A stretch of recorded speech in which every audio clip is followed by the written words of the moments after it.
Welcome to this workshop. Good afternoon, ladies and gentlemen.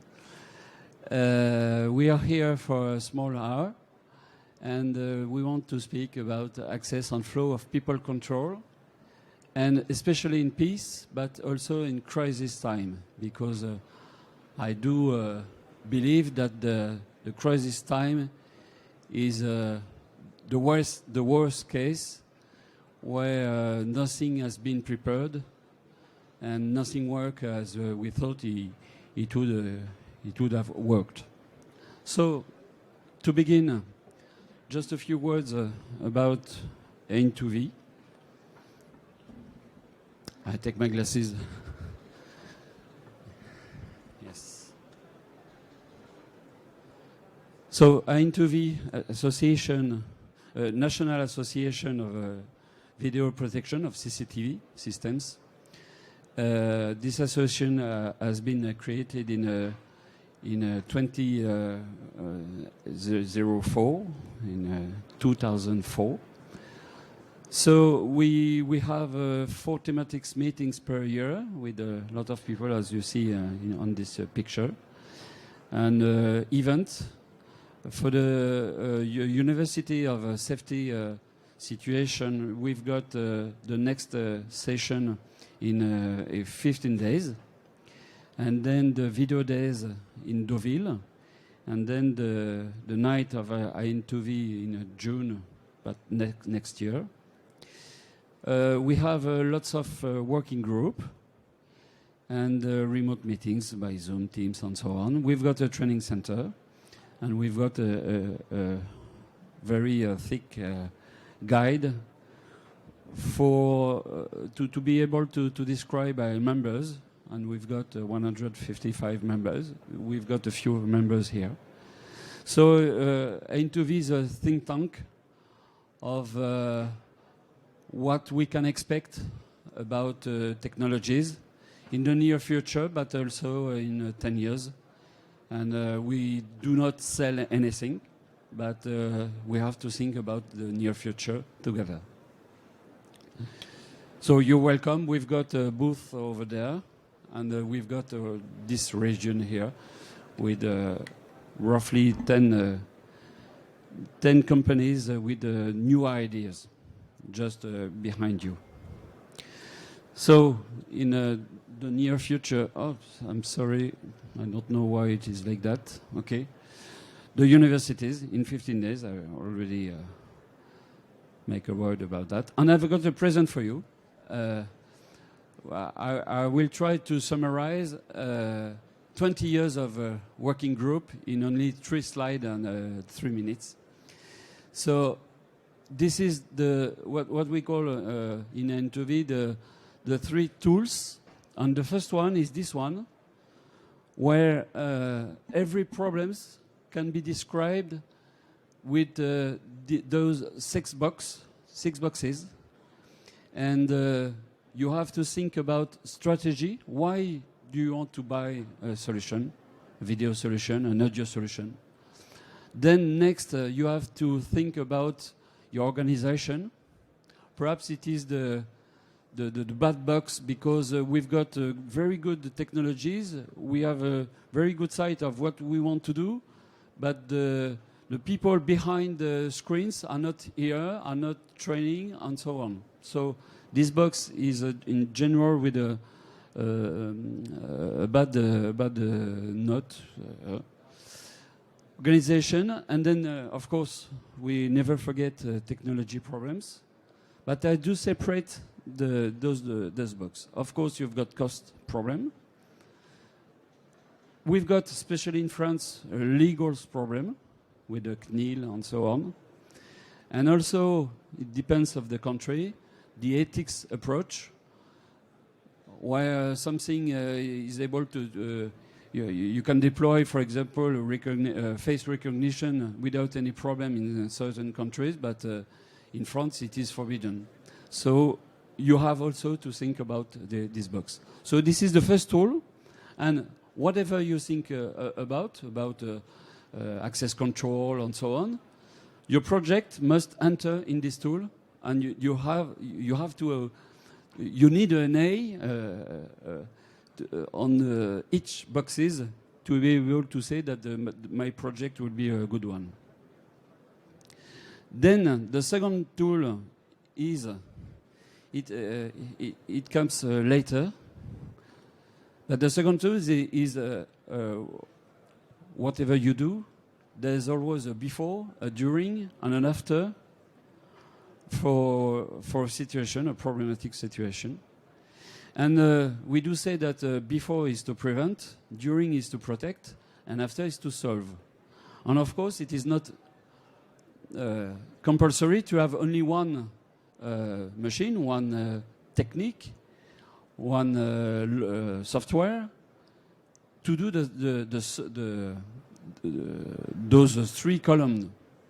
In general, a good software in the first column is not a good one for the third, and so on. So, for strategic approach, you have to think about what the results you want to have with this before column, and then for the during, and the during is a very important column because it is what the citizens are waiting for. It is here and now, and not those third column to solve something, but the problem is here. And the second problem from this column is that you've got sometimes only a few seconds, a few minutes. Here you've got weeks to solve a situation or a problem. Here to prevent, you've got years to think about, but here the problem, it's 3 at night, and you've got only 15 seconds or 3 minutes to understand what happened and to be able to have an action. So this column, it is the third and the last tool of N2V. And I do say it is 20 years of a summarize workshop. And you've got here what we call the 1, 2, 3, 4. First of all, 1, you detect. Secondly, you transmit. Third, you understand the situation and the gravity of the situation. And then 4, you have to act. And of course, the weakest point of those 4 steps, the worst one, if you need an hour to transmit, or if you need an hour to come to the problem, or if you need an hour to detect the problem, of course, the global one at +2, +3, +4 will be more than an hour. So you need, for example, here to detect the situation in 10 seconds, to transmit in 1 second, to understand in 15 seconds, even if it is at night, and the action, the police have to come in 2 minutes or 10 minutes.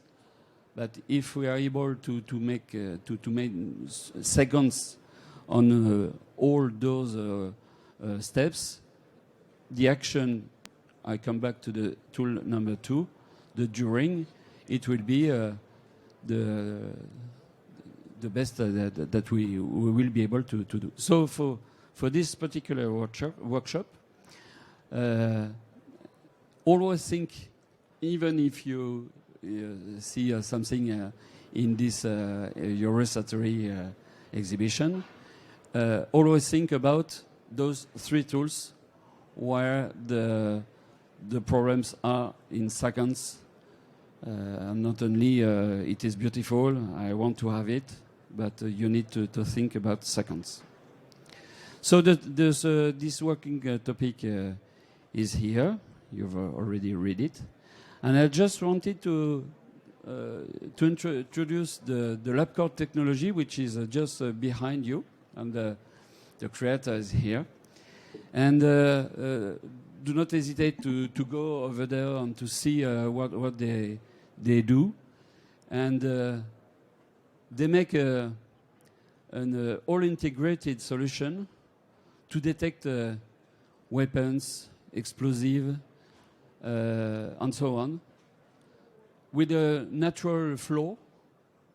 And do not hesitate to go to see them. They have also, for example, facial recognition. Because if you've got a weapon, perhaps you are allowed to have this weapon. And the face recognition recognize you because you are a cop, and there's no alarm. So you go through this box without any control. But of course, if you are not allowed to have it, the system detects automatically. And even ceramic weapons, knives,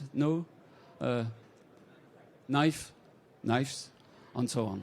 So go on see them. It is very interesting to understand this new technology.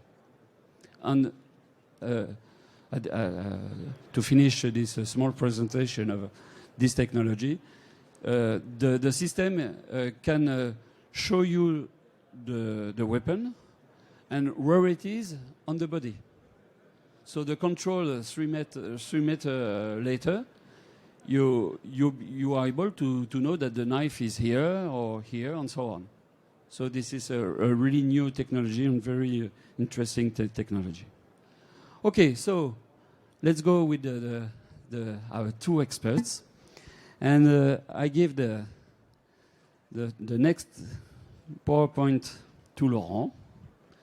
So I can stop this. How can I stop this? Here. Here. Evitex. Okay, you've got within 10 and 15 minutes to show us your technology, your knowledge. Okay, it's to you.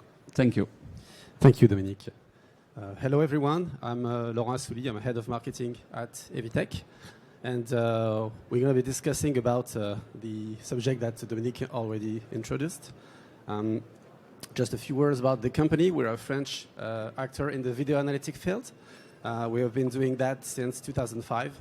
And we have two lines of product. One is dedicated to site protection and perimeter protection. And the other one is for crowd management. And we use both algorithmic technologies and AI-based, like deep learning technologies. We are going to discuss about crowd management, both during peaceful and crisis times. Just a few figures to start with this. Current world population is around 7 billion people. And estimated values for 2050 are around 9.7 billion. Quite some people there. And there are a lot of situations that actually trigger people movement and inside countries or inside places, whether they be in peace or crisis situation. In peace situations, you of course have the regular transportation field. For example, 4 billion people per year, only for airborne traffic, airports, notwithstanding all the rest. And on the other hand, you have exhibitions, concerts, stadiums, sports, and all that kind of stuff, which lead as well to a lot of people moving, trying to access sites, taking transportations, etc. Of course, crisis situations occur.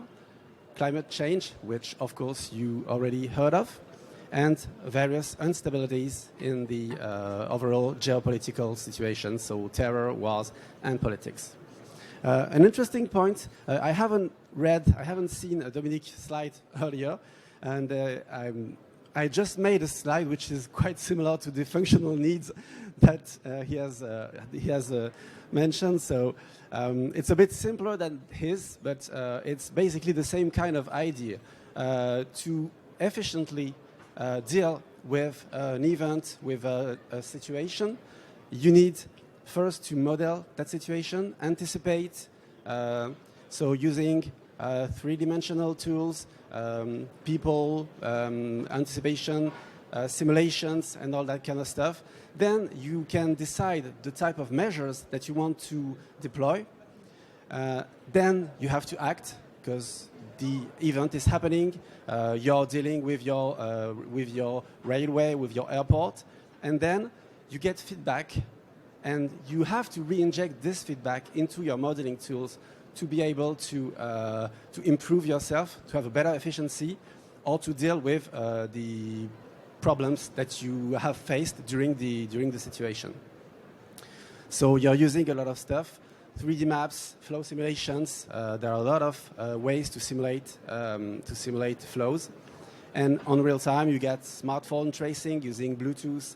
You get cameras analysis. You get RFID on events. You can use ticketing as well on the transport, etc. I've taken a mock-up here. Sorry, it's just an example. As Dominique said that earlier, we are not allowed to show real situations for privacy concerns. So I've taken the Maracanã Stadium in Rio de Janeiro.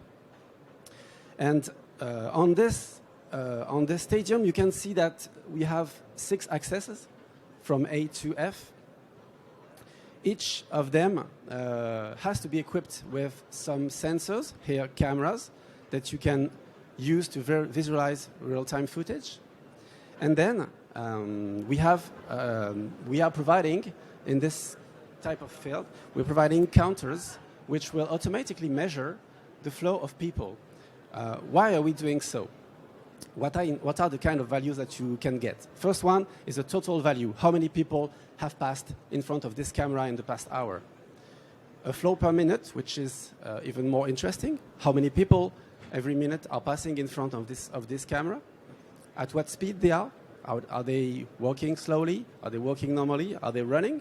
And what are the trends, the tendencies of this flow, which will allow me to anticipate as a site operator and send the proper staff at the proper place. But then, once people have accessed the stadium, I got other needs. I want first to monitor how many people are actually inside of each of these areas of the stadium. So I got, of course, again, I get some cameras, so I've got some footage on the place that I can use to count the occupancy. So I know how many people I have in each of these areas. I got as well the tendency, and of course I can be notified, and this is a very important point, I can be notified of any overflow in terms of people. And finally, the ellipse that you see in the middle that I've drawn allows you to detect as well using cameras or other technologies if someone is trespassing on the stadium itself, as it happens quite often. That's the example that I wanted to take on the event situation. Switching to transportation, it's pretty similar. Of course, the needs are a bit different, but you still want to monitor on a real-time basis the flow of people.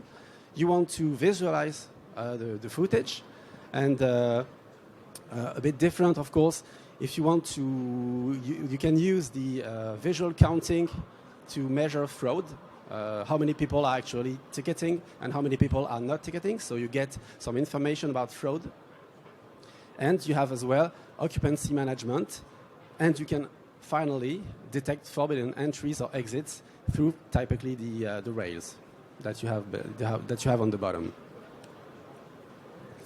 An interesting point is there is no such thing that peace and crisis, because you can go from peace situation to crisis situation in seconds. What are the indicators to distinguish both? They are quite weak information. A fast speed of the passenger passing in front of the camera. People were walking in front of the camera, but now everyone is running. Unless we are at the New York Marathon, that's not a normal situation. So this is something that you want to get notified of. There's something going on here, and I want to trigger a specific operating on my team to make sure that I don't get into trouble with this. I can deal with this trouble before it gets even worse. On the opposite side, if people are not working anymore, so they are stuck in front of the camera, it means that there is a congestion. And Unfortunately, it happens quite often that people die or get injured, severely injured, because of congestion. It happens several times per year. And you want to be notified if at some point there are too many people in certain areas because you want to block access. And this is really a crisis mode that you have to switch to instantly with your teams. Finally, unusual events like smoke, fire, or detecting someone holding a weapon is something which should always trigger an instant reaction from the security team. It's a very important point. So that's really the key, and I think that's going to be the final word of this presentation. Beware that crisis and peace situations are intricated when dealing with crowd management, because when we're dealing with big numbers, it's very, very fast to switch from a normal situation to something to chaos. That was it for me. Thank you, Dominique. Thank you very much. Thank you. No, c'est bon. Okay, thank you very much, Laurent. Then, for Pierre.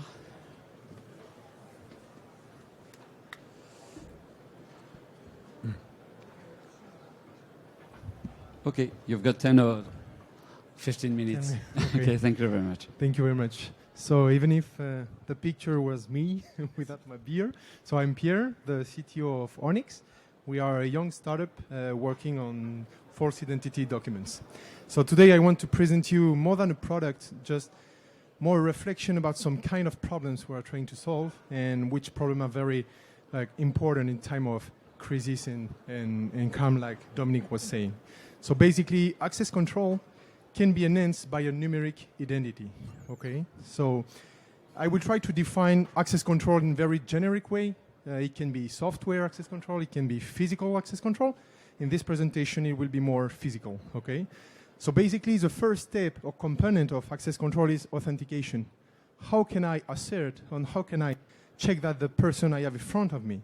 One first thought is about identity documents, but it can be digital footprints, it can be facial recognition, but it can also be something else. You can have like online forms or out of band, like this. I mean, you can send some invitation or something by mail, which can be a pre-registration. So you have different kind of making an authentication. It's not something forced to be like documents or stuff like this, but this is usually what we use.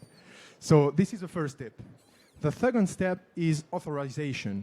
Basically, when someone is authenticated, you just want to know where it can go, what resource this person or this software or this computer can access. So authentication, and then I have to limit the scope of this authenticated person with the authorization process. So here you have, for instance, a place, and someone coming in, you can say, okay, you can go in this building, but you cannot go in this area or this one, okay? So this is authorization. Then you have the access step. So once again, it's me without my hair, but it's me. So it means this is a concrete way or how you give access to someone or something to your resources that you want to protect, okay? In the case of Eurosatory, we have a picture, a QR code that can be connected from something else, but we will come to this. But in usual places, you have like a badge which is completely white, or you have a RFID tag, which you can have to access the resources. And usually, RFID or QR codes. And then the last step is the audit. With this step, I can mean audit, but it's also managing, and also, but I want to simplify. The audit is the thing that you have a perimeter, you have resources you want to protect, and then you can go in these resources to make some checks, okay? So basically, you have someone in the good area, we will check this person, it's okay, or you go in the bad area and you can detect someone here. So this is part of the audit step, okay? So basically, this is the 4 steps to resume the access control. But today, we have one big concern or vulnerability. The authentication is too often very soft and disconnected from the other components. And what I mean by that is sometimes you have your authentication, which can be soft, and when you go through the authentication, you are completely free, and you can go from authentication to the others, but you cannot step back. I give you an example. If I go to one place, I give my ID card, they check it very quickly and they give me a RFID tag without a picture, without identification. Then when I am inside, I am authorized to go where this RFID tag gives me access. I can access the resources and people can audit me. I am legitimately in the right place, you know? But they cannot go back to this process. And I stop or, yeah, okay. So it means if in a time of a crisis, if there is a fire and people need to go outside, well, how can I know which people is outside? How can I know how I can help or which people is missing? So this is very hard to react. If I have time, I can say, oh, I can call the security, I have someone, can you identify this person? It is a longer process. This is not seconds, this is minutes. And what we are trying to solve this is because there is a lack of consistency with this kind of thing when you are making a checking, because you don't have that information you have to check. You just have a green or red light. The unicity may be altered. By unicity, I mean any people know that you have a ticket for a concert and this ticket is unique, okay? So, but with statistics and with brute forcing algorithm, you can go through these steps. Identity is very hard to alter this unicity. And the lack of traceability. Once someone is inside, you have no way to go back and to try to know who this person was. So basically, using a numeric identity, you can try to restore this cyclic way of checking. You can go from top to bottom and bottom to top, okay? And this is why here today I just want to give you a few quick key concepts of numeric identity and how it can be achieved to solve this kind of problem in access control. So a numeric identity can be first, I need an analysis of this proof of identity, which can be a document, which can be any other means that I presented you earlier. Then I have to extract this information. It can be automatized, it can be manual, but better automatized. And then I have to extract this because I need to compose this identity. And this identity can be anything derived from the original identity, but we need to conserve some information to make this connection. And the third step is I need to secure this information because I am using very personal information. And I have to have a high availability to be sure that in any time I can go in my resources that I am trying to protect and I can audit the people that are inside and having this identity very quickly. So basically, this is a topic that an access control can be enhanced by numeric identity, security, traceability, and adaptability because you have more flexibility and more knowledge of what is going on your site. So we are Onyx and we are the F33 if you want to pass. And this okay, thank you very much. So, have you got any questions on those presentation for Evitech on Onyx? No, no one. I've got one, but okay, okay. I take the first question and then think about the second one. In general, in N2V, we are trying to imagine the future, the near future, the middle future, and the real future. So I mean, for the technology, for our company, our members of N2V, I always ask this question. According to you, in 2 years, what is absolutely compulsory to install, to buy? What do we have to do with all those technology? What is ready to do, and so on? In 2 years, now, the near future. Then the next question is the same one, but in 5 years. It is not ready, you are working on it, but you are confident with the fact that in 5 years, it will be compulsory to have this solution, this technology, and so on, in 5 years. And then, according to you, you can make mistakes. In 10 years, what we are working on now, on what do we expect to have in 10 years, on what is, because it is impossible to do it actually. What do we expect in the next years to be able to have a new technology in 10 years? So 2 years, 5 years, 10 years. And if you want to add something, here, you're welcome. So, who want to begin? Allez. 2 years, 5 years, 10 years. What do you expect to have in the future? I mean, that question is related to Evitech, or is it related to the market? Because I'm usually thinking wider than the company. Evitech is not equal to the market. Yeah, but there are some elements which are not in our hands. So in Evitech, you could say it is a roadmap of it could be some kind of roadmap in general. Just say according to you for Evitech, for example, and then for the market next 2 years, 5 years, 10 years. Yeah, I mean, as you have seen, I've discussed about two potential places. The first one is the stadiums and arenas, and the second one is the transportation. And there is a reason why I discuss about that. Is because these are the most time-critical places where this type of technology have to be deployed first, because it's where the risks are the highest. And if I take an airport, it's usually where the crisis situations occur the most. Unfortunately, stadium as well. We've had recent event in France with regards to stadiums, so I think you pretty much understand what the stakes are. So this is really the short-term perspective. Second one would probably be to have more applications.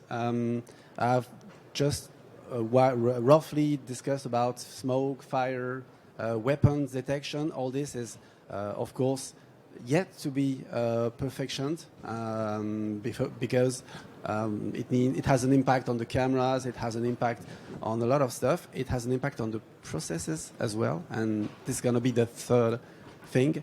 I think from a general standpoint, we lack a certain level of fluidity or fluidness, I don't know, with regards to who is dealing with all this information.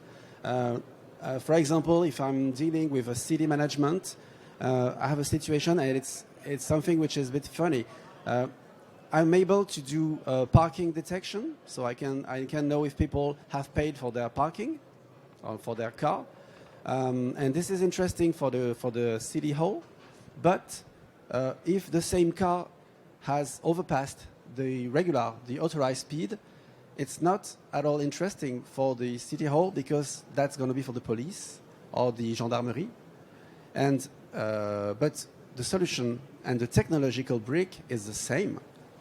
I'm just one actor providing all those technologies, but who addresses this technology? Who are the stakeholders for each of these functions? And there is a really, really work to do to have that fluidity, to make sure that the proper information and the proper alarm gets to the proper authority and the proper operator in charge of dealing with this alarm, whether it be first responders or just regular statistics. And this is really, I think, a real stake for the 10 coming years. Okay. Do you mean we need to improve the levels of the IEL detections? For example, the My 1, 2, 3, 4. We are working quite easily on the one step. We have plenty of solutions. But for example, for the third step, with comprehension to prioritize situation. I'm not sure I remember exactly. I think that was much more in the organization box that we currently are missing. But even I can show you this one. Yeah, that's yeah. So that's how to. That's even, what you said. Transmit information is it's already a good point, because transmit, but to whom? Yes. And with which security as well. Yes. And even cyber security. Yeah, cyber security. And then understand, because if I'm receiving an alarm that there is a situation, but it's not of my concern, I will just do nothing. And because I'm not the proper target for this, the recipient for this information. So there is, I think, something to organize on the market level or on the stakeholders level, political level, to make sure that who is in charge of what. And it's sometimes a bit hard. Maybe it's harder in France, I don't know. But I don't think it's that simple in other countries either. So. I think Okay. it's a general issue. So you think we will have big changes on these organizations in general?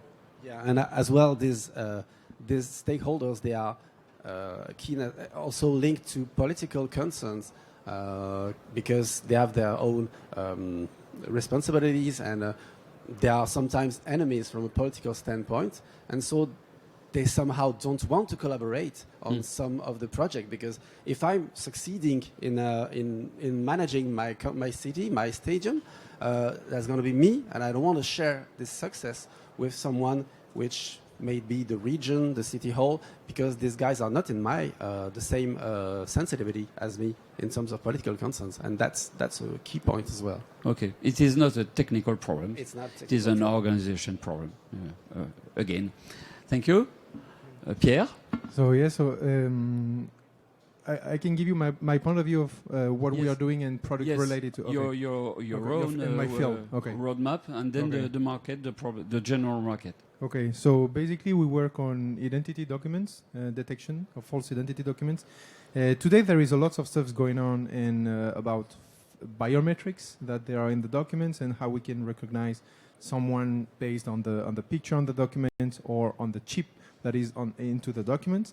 So in 2 years and practically in 1 year, it's very easy to get a camera and have some biometrics computation of you already see it, I think, in the airport. You know, you have the custom and the borders with these kinds of boxes. You can go in, you put your passport, and they are not all the time on services because there is some issues with these biometrics and recognitions. But I think in 2 years, it's something that will become a more reliable way to check identity. In 5 years, we will not reach, at this moment, electronic documents. Some countries in Europe are starting to trying this concept of electronic documents, but we are not there. So in 5 years, we will be more oriented in portable products, being able to bring something very small, very quick, and what we're doing now, but making more portable, to be very easily making some checkings and to interconnect of this data. So I think this is my vision. And in 10 years, I think I hope we can start seeing some electronic documents with all the constraint but I think this is a projection that I will hope to see in like 10 years about this. So yeah, basically. Okay, thank you. So, have you got any questions? Continue with this. Okay, have you got something to add? No? Okay, so thank you very much for your attention. So have a night, very good exhibition time. You can see all those innovation place, and welcome again tomorrow at 3 o'clock, 3 p.m. for the next workshop. Thank you very much.